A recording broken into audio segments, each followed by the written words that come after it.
கடலூரில் மின்சாரம் துண்டிக்கப்பட்ட நேரம் வீடு புகுந்து லேப்டாப் திருடிய இளைஞர் நேக்காக தப்பிக்கும் போது மீண்டும் மின்சாரம் வந்ததால் வசமாக சிக்கியிருக்கிறார். திருட வந்த இளைஞருக்கு கரண்ட் கொடுத்த ட்விஸ்டின் பின்னணி என்ன? இப்படி திருடு சென்ற இடத்தில் டக்குன்னு போன கரண்ட் திரும்ப வந்ததால் தடம் புரண்ட திருடன் பக்குன்னு பதறி ஓடி ஒழிந்த காட்சிதான் இது.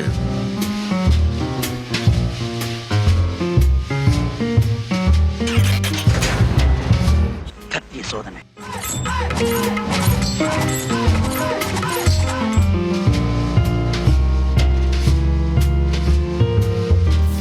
மாடிப்படி ஏறி லேப்டாப் பேக்குடன் தப்பிக்க முயன்ற திருடனுக்கு கரண்ட் கொடுத்த ட்விஸ்டும் கை வசமாக சிக்கிய சம்பவமும் நடந்தது என்ன?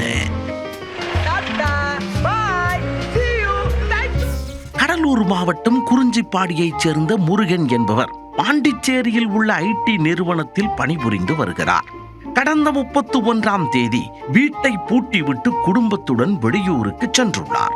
பின்னர் 2 நாட்கள் கழித்து வீடு திரும்பியவர் ஃபர்ஸ்ட் ஃப்ளோரில் உள்ள அறைக்கு சென்று பார்த்தபோது அங்கு வைத்திருந்த 2 லேப்டாப்புகள் காணாமல் போனது கண்டு அதிர்ச்சி அடைந்தார்.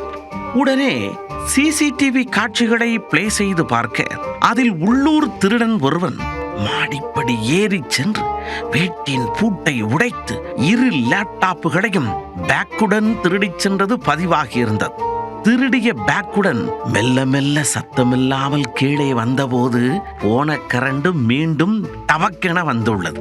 அதில் பல்பு பளிச்சென எரிந்து முகம் மிளிர திருடனின் முகம் தெள்ள தெளிவாக சிசிடிவியில் பப்பரப்பா என்று பதிவாகியது.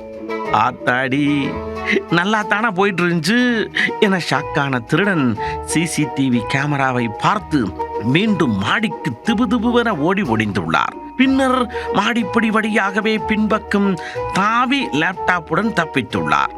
இந்த சிசிடிவி காட்சிகளின் அடிப்படையில் குறிஞ்சிப்பாடி காவல் நிலையத்தில் புகாரளிக்க திருட்டில் ஈடுபட்ட கடலூர் அண்ணா நகரைச் சேர்ந்த சபரிநாதனை போலீசார் தட்டி தட்டி தூக்கினர். விசாரணைக்கு பின் அவரிடம் இருந்து திருடப்பட்ட லேப்டாப்புகளை மீட்ட போலீசார் நீதிமன்றத்தில் ஆஜர்படுத்தி அவரை சிறையில் ஓய்வெடுக்க வைத்தனர்.